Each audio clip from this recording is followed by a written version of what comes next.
I don't have friends at work, I have audit logs. Friends lie to you about your haircut. Audit logs tell you exactly who was in the building at 3:04 a.m. and why they tried to export 4 terabytes of data to a server in a non-extradition country. That's my love language. I'm Teresa, the Senior Cyber Compliance Officer for Foresight Analytics. If that title sounds boring to you, congratulations, you have a healthy social life. The people who matter, the Department of Defense, the NSA, and the grim-faced auditors who decide if this company lives or dies, I am the Gandalf of you shall not pass. I've spent 20 years in federal contracting, and I've learned one universal truth. The biggest threat to national security isn't a hacker in a hoodie in a basement in St. Petersburg. It's a C-suite executive who thinks password 123 is easy to remember. It was a Tuesday, the kind of Tuesday that feels like it's been dipped in gray paint and left to dry. I was 3 hours into a level 5 log review. Most people think cybersecurity is like the movies, green code cascading down a screen, techno music pumping. In reality, it's me, a lukewarm cup of Earl Grey, and a spreadsheet that spans 3 monitors. I was looking for anomalies in the compartmentalization protocols. Foresight Analytics handles operational forecasting for the military. We predict supply chain failures for tanks, we model troop movements based on weather patterns, and we house data that, if leaked, gets people killed. That's not hyperbole. That's the job. I was scrolling through the access requests for server node 7, an air-gapped beast that houses the if World War Roman III starts, read this datasets when I saw it. A jagged little line in the smooth hum of the data stream. Someone had pinged the gateway. Now, before I tell you what I found, I have to ask, do you guys like reading about corporate hubris getting smacked down by federal law? Because I live for it. If you enjoy listening entitled executives walk into a woodchipper of their own making, hit subscribe and maybe drop a like. It motivates the team, and honestly, it's cheaper than therapy for me. Okay, back to the crime scene. The ping came from an internal development account, devadmin04, that in itself was a red flag the size of a communist parade. We don't use generic admin accounts. Everything at Foresight is biometrically linked to a specific human being with a specific clearance level. devadmin04 was a ghost key, a relic from the system setup phase that should have been incinerated 5 years ago. Seeing it active was like coming home to find a stranger wearing your pajamas and eating your cereal. I didn't panic. Panic is for people who don't have tenure. I picked up the phone, a heavy encrypted VO IP line that looks like it belongs in a submarine, and dialed the IT director, Rick. Rick is a good guy, but he has the backbone of a chocolate eclair when management walks in. Rick, I said, skipping the pleasantries. Why is DevAdmin 4 active? And why is it trying to handshake with the air-gapped drive? Silence on the other end. Not that I'm looking into it silence. That I am currently soiling my ergonomic chair silence. Teresa, Rick's voice was a whisper. I didn't do it. The ticket came from upstairs. Like penthouse upstairs. Rick, I said, my voice dropping an octave into what my ex-husband used to call the Teresa tone. I don't care if the ticket came from the ghost of George Washington. That account is not cleared for TS/PSI data. Who is using it? He hesitated. It's Noah. I closed my eyes and pinched the bridge of my nose hard enough to leave a mark. Noah, the CEO's 27-year-old son, the chief innovation strategist.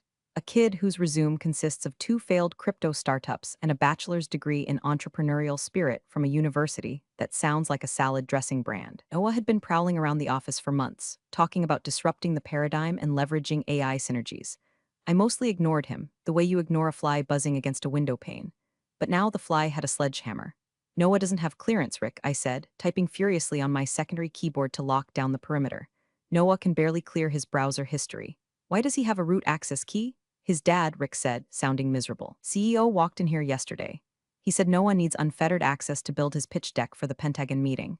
He said the security protocols were stifling his creativity. He ordered me to reactivate the ghost key. I felt a cold prickle at the base of my neck. It wasn't fear of Noah. It was the realization of the blast radius. Rick, listen to me very carefully. Did you log that order? I wrote it on a sticky note. Jesus Christ, Rick. I hung up. I stared at my screens.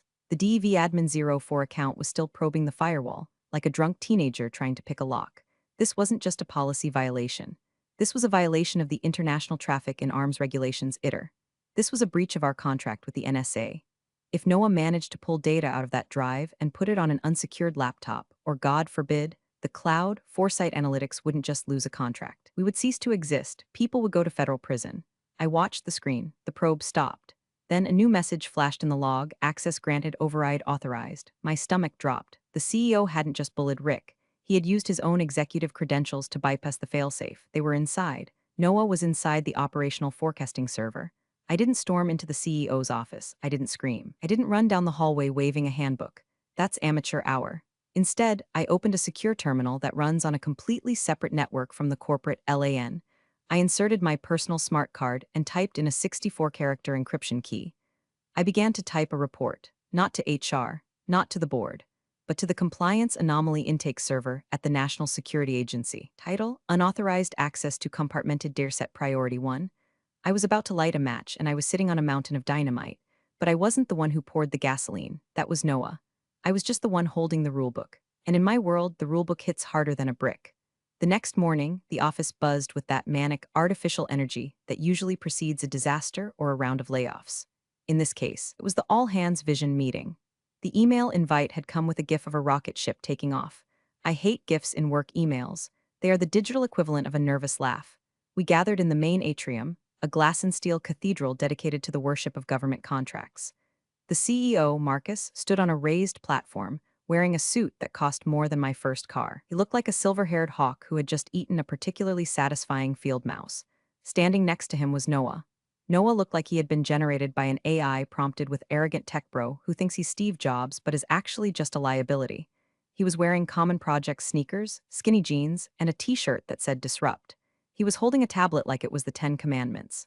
Team, Marcus boomed, his voice echoing off the glass walls. For too long, Foresight has been reactive. We've been safe. We've been compliant. He said the word compliant like it was a synonym for impotent. I felt a few heads turn toward me. I kept my face blank, a mask of polite disinterest. But the future isn't safe. The future is bold, and my son Noah is going to lead us there. Noah stepped up to the microphone. He adjusted his glasses, which I'm 90% sure were non-prescription frames he bought to look smarter. Thanks, Dad, I mean Marcus, Noah chuckled. The sycophants in the front row laughed. Look, I've been digging into our systems for the last 24 hours, and honestly, I'm shocked. We have data silos everywhere. We have air gaps that belong in the Stone Age. Information wants to be free, guys. Information wants to move. I physically flinched. Information wants to be free is a great slogan for a hacker manifesto. It is a terrible slogan for a company holding classified troop deployment schedules. I'm announcing the new AI initiative, Noah continued, pacing the stage. I've pulled the raw datasets from the forecasting servers, yes, the scary ones, and I'm feeding them into a new cloud-based learning model. We're going to generate real-time insights for the Pentagon that will blow their minds. The room went quiet. Engineers looked at their shoes. The project managers looked at me. Noah had just admitted in front of 200 people that he had extracted classified data and uploaded it to a cloud server. A cloud server. Probably an AWS instance he set up with his personal credit card. Now Noah smirked, locking eyes with me. I know some of the old guard here love their firewalls. I know our compliance officer, Teresa. Where are you, Teresa? Ah, there she is. As firewall herself, he pointed. The room turned. I didn't blink. I stood with my arms crossed, radiating the energy of a disappointed librarian. Teresa thinks security means locking things in a box, Noah said, his voice dripping with condescension. But I think security means speed. If we're faster than the enemy, we don't need walls. So, effective immediately, I'm overriding the legacy access protocols. The innovation team gets root access to everything. No more tickets, no more waiting for Miss Firewall to stamp a form. Marcus clapped. That's the spirit. Let's get to work. The meeting dispersed. People avoided eye contact with me as they shuffled back to their desks. They knew a corpse when they saw one, and they assumed it was me. I walked back to my office, my heels clicking a steady, rhythmic countdown on the tile floor. I sat down, unlocked my workstation, and immediately pulled the secondary audit logs. Noah wasn't lying. He had done exactly what he said. At 4:15 a.m., the DEV-admin04 account had executed a mass export command, select from Tactical Ops DB. He had pulled the raw binary files. Then, the logs showed an upload stream to an external IP address. I traced the IP. It wasn't a secure government cloud. It wasn't even a corporate VPN. It was a generic, public-facing server hosted by a third-party AI startup called NeuroLinkX. My hands shook slightly, not from fear, but from the sheer magnitude of the stupidity. He had uploaded top-secret/sensitive compartmented information, TS/SCI, to a startup that probably had a password of admin and a security team consisting of one guy named Chad. I took a screenshot. I exported the packet capture. I saved the video file of the all-hands meeting from the internal server. Then, I opened my secure channel to the NSA again. My contact, there's a man named Director Vance. We've never met for coffee, but we have a very intimate relationship based on the mutual understanding that people are idiots. I typed, update to previous report. Subject has admitted to data exfiltration in public forum. Data is now hosted on unsecured third-party public cloud. Video evidence attached. I hit enter. The screen blinked, report received. Monitoring initiated. Do not intervene, do not intervene. That was the hardest part. Noah was running around the office high-fiving people, thinking he was Elon Musk. He had no idea that a digital sniper scope was currently centering on his forehead. I had to sit there and let him brag. I had to let the poison spread just enough so that when the antidote arrived, it would kill the patient. I took a sip of my cold tea. It tasted like battery acid. I loved it. 2 hours later, my desk phone rang. It was the internal extension for human resources. The caller ID said Linda, VP of People. Linda was the kind of HR executive who decorated her office with live, laugh, love signs, but would fire a pregnant woman for taking too many bathroom breaks. Teresa, her voice was sugary sweet, the auditory equivalent of high fructose corn syrup. You pop down to my office for a quick sec? Bring your badge, the universal code for your dead. I knew this was coming. In fact, I had been counting the minutes. I picked up my purse. I didn't pack a box. I didn't take my stapler. I wanted my desk to look exactly as it was, a crime scene of interrupted work. I walked down the hallway, past the rows of developers who were now frantically trying to integrate Noah's new AI into their stable code. It looked stressed. They knew something was wrong, but they had mortgages to pay. I entered Linda's office. Marcus, the CEO, was there too, leaning against the window, looking out at the parking lot like he was pondering the burden of his own genius. Noah sat in the guest chair, scrolling on his phone, looking bored. Have a seat, Teresa, Linda said, gesturing to the empty chair. I sat. I kept my posture perfect. Spine straight, hands folded in my lap. Teresa. Marcus started, not even turning around. We've been discussing the company's culture, the direction we're heading, and I asked. He turned, then his eyes cold. And we feel that you are no longer a cultural fit. Your behavior at the meeting today, the rolling of the eyes, the negative body language, it was noted by everyone. It undermines leadership. I didn't say a word at the meeting, Marcus, I said calmly. That's the problem, Noah piped up, dropping his phone onto the desk. You're always looming. You're like a dark cloud, Teresa. I'm trying to innovate and you're just there, radiating no, it's bad vibes, we need a yes culture. I looked at Noah. Noah, you uploaded classified military data to a public server. That's not a vibe, that's a felony. Marcus slammed his hand on the desk. Enough, this is exactly what I'm talking about. You are obsessed with obstacles. Noah is a visionary. You are a relic. You're paranoid, Teresa. Maybe if you spent less time policing my son and more time understanding his vision, you'd see that. So, I'm being fired for upholding the compliance standards outlined in our federal contract? I asked, wanting him to say it. I needed the words. You're being let go for insubordination and creating a hostile work environment, Linda interjected smoothly, sliding a piece of paper across the desk. This is a separation agreement. We're offering you 2 weeks severance if you sign a non-disparagement clause. I looked at the paper. It was a joke. 2 weeks for 20 years of keeping their asses out of jail. I won't be signing that, I said. Marcus laughed. Suit yourself. You leave with nothing then? Hand over your badge. I stood up. I reached into my purse and pulled out my ID card, the hard plastic rectangle that had given me access to the most secure rooms in the country. I placed it gently on Linda's desk. You're making a mistake, Marcus, I said. It wasn't a threat. It was a statement of fact, like saying it's raining. The only mistake I made was not firing you sooner, he sneered. Get out. Security will escort you to your car. The walk to the lobby was long. A security guard named Dave, who I had bought donuts for every Friday for 10 years, walked behind me, looking at his feet. He was ashamed. I wasn't. When the glass doors slid shut behind me, the humid Virginia air hit my face. I walked to my sedan, unlocked the door, and sat in the driver's seat. The silence was absolute. I pulled out my personal phone. I had one unread message on the secure app received 3 minutes ago. It was from Director Vance. Status, terminated. I typed back, yes, badge surrendered, access revoked. The reply came instantly. Acknowledged, you are now a protected witness. Go home. Stay off the grid. We are moving assets into position. I started the car. As I pulled out of the parking lot, I looked up at the 4th floor.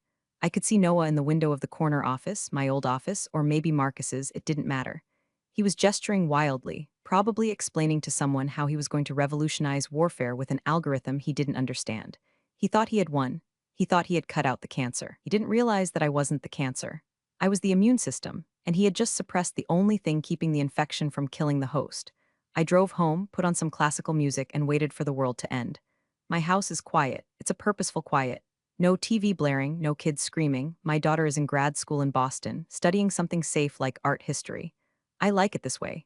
That afternoon, I sat in my kitchen, watching the steam rise from a fresh cup of tea. It was 2 p.m.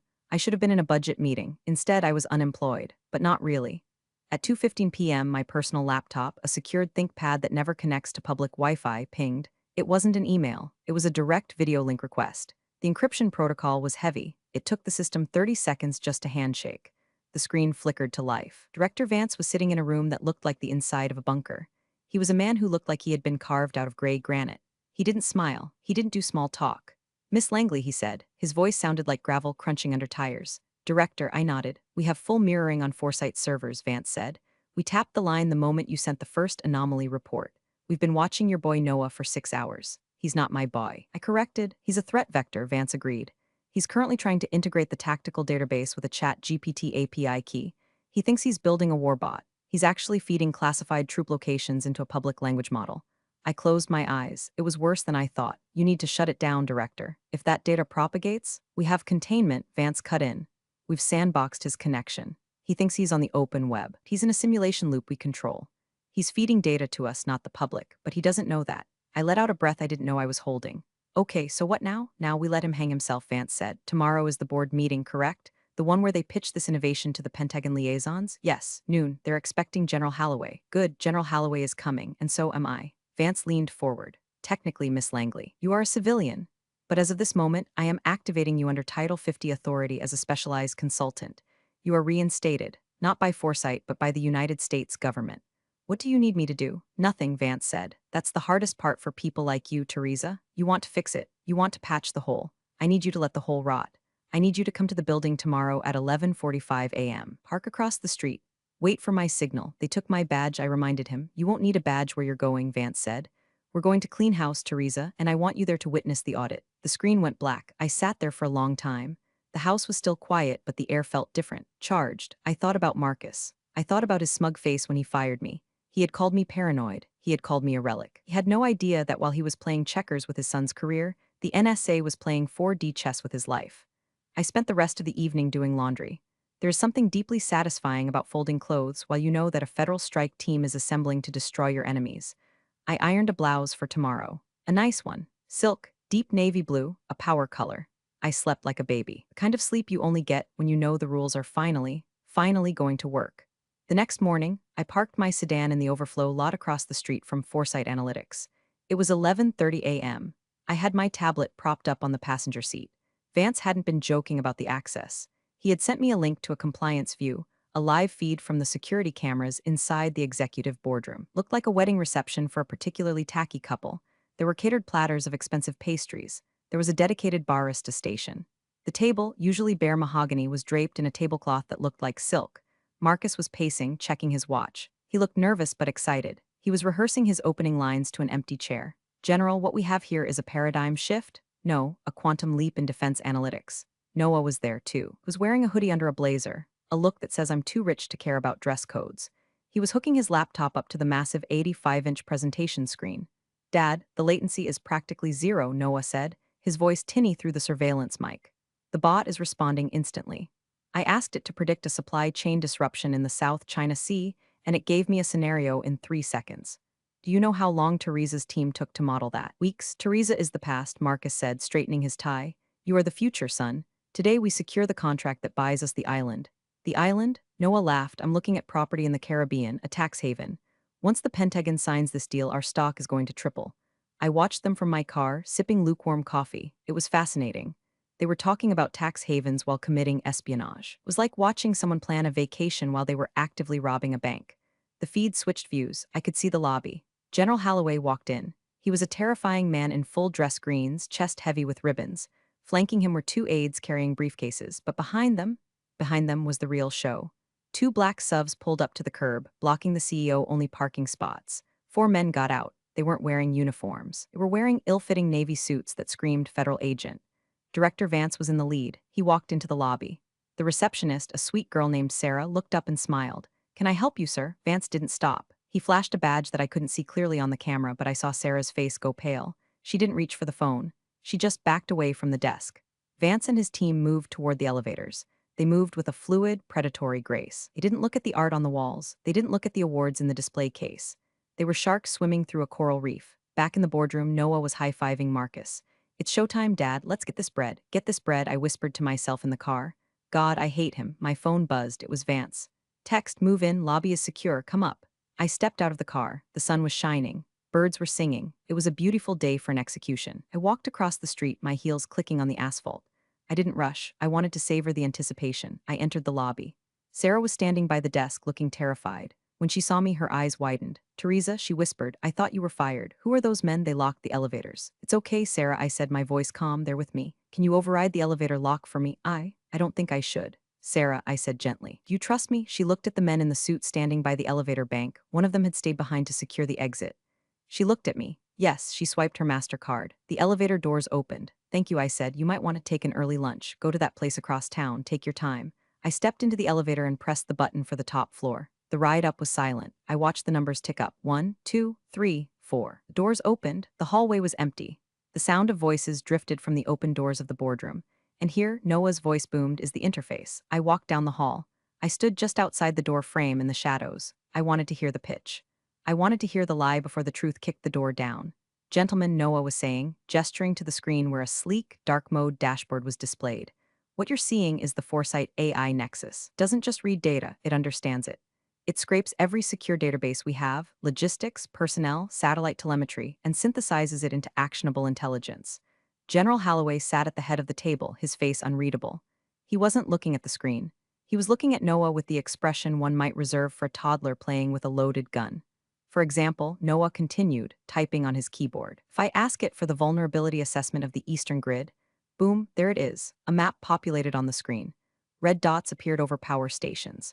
Impressive, one of the general's aides said, though his tone was flat. And this is running on your internal secure servers? Better, Noah grinned. It's running on a distributed hybrid cloud. Maximum speed, infinite scalability. Hybrid cloud, the general repeated. Meaning, connected to the internet? Yes, Noah beamed. That's the beauty of it. We've broken the silo.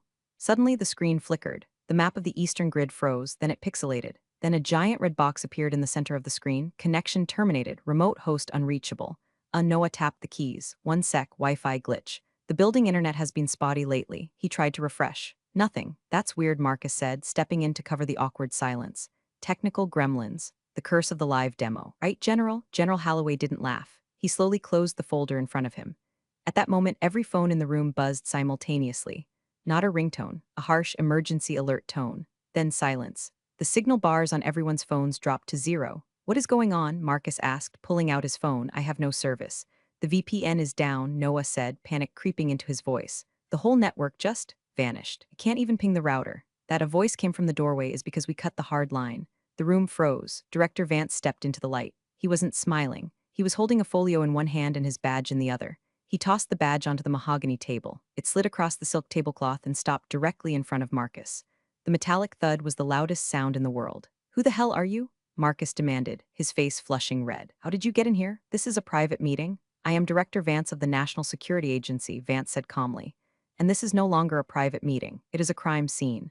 2 agents stepped in behind Vance. They moved to the windows, blocking the view. They were imposing, silent, and terrifyingly professional. NSA, Noah laughed nervously. Is this part of the stress test? Did Teresa put you up to this? Because it's not funny. Noah, Marcus hissed. Up, your son asked a question, Vance said, turning his gaze to Noah. No, this is not a stress test. A stress test implies you have a chance of passing. This is a containment breach protocol. Vance looked at the general, General Holloway. My apologies for the interruption. We needed to confirm the active uplink before we severed the connection. Understood, Director, the general said, standing up. Did he really put the grid data on a public server? He did, Vance confirmed. My God, Holloway muttered. He looked at Marcus with pure disgust. You people are insane. Now wait a minute, Marcus sputtered. We are a trusted partner. We have protocols. You had protocols, Vance corrected. And then you fired the person who enforced them. Vance turned toward the door. Miss Langley? I stepped into the room. The look on Marcus's face was worth every unpaid overtime hour I had ever worked. His jaw literally dropped. His eyes darted from me to Vance and back. Teresa? He whispered. Hello, Marcus, I said. I didn't raise my voice. I didn't smirk. I just stood there wearing my navy blue blouse, looking like the personification of I told you so. She's the one who sabotaged the network, Noah shouted, pointing a shaking finger at me. She's bitter, she hacked us. Sit down, son, one of the agents barked. It wasn't a request, Noah sat. Miss Langley didn't hack you, Vance said. Opening the folio, she reported you, as she was legally required to do. And because she did, we were able to intercept your little innovation before it reached the Chinese servers that were actively scraping your secure cloud. Chinese servers? Noah squeaked. You used a third-party host, Noah, I said, walking to the table. Did you read their terms of service? Or did you just click agree? Because their servers are mirrored in Shanghai. You just handed the entire operational forecast to a foreign intelligence agency. But it was encrypted, Noah whispered. With what? I asked. A standard 256-bit key? They have quantum decryptors, Noah. It would have taken them about 4 minutes to crack it.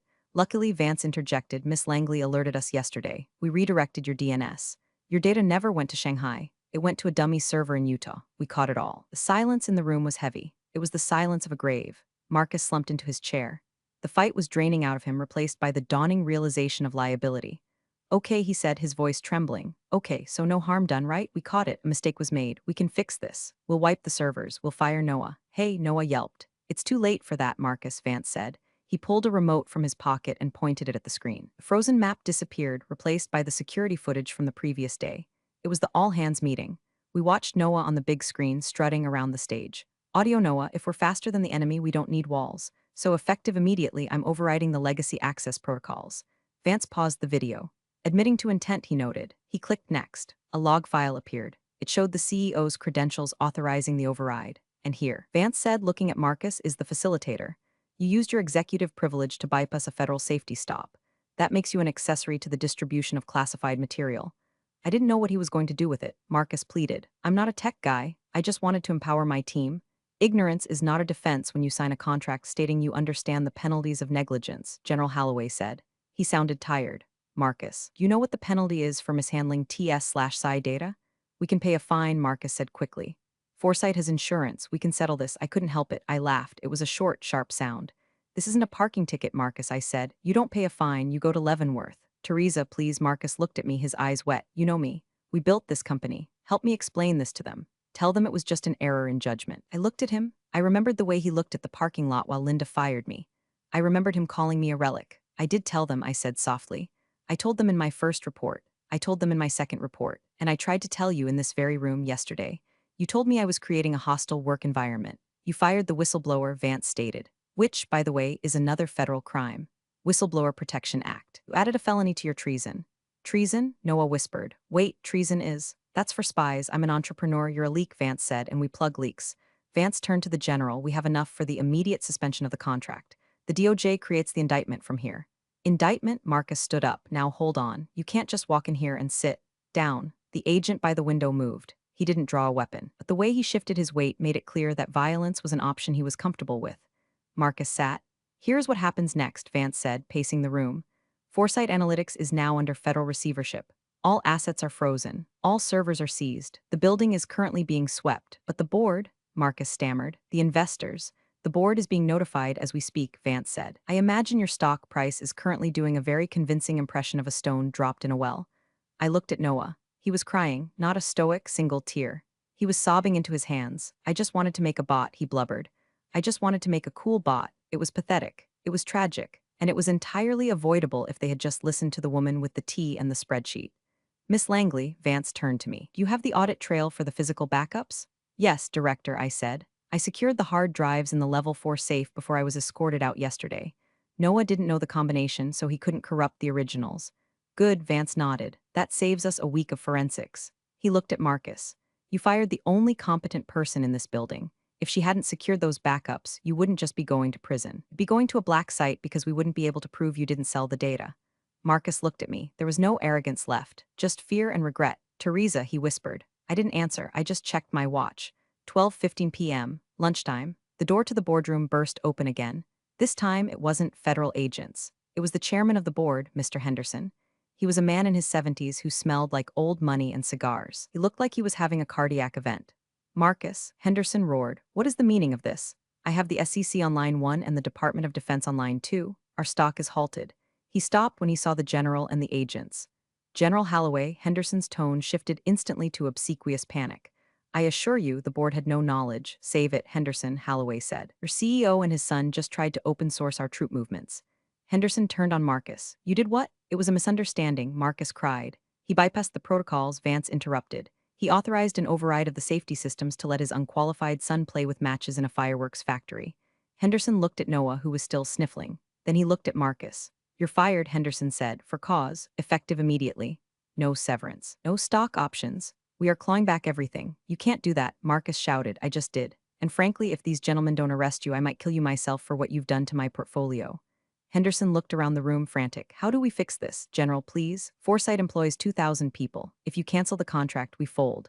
The contract is suspended, Holloway said.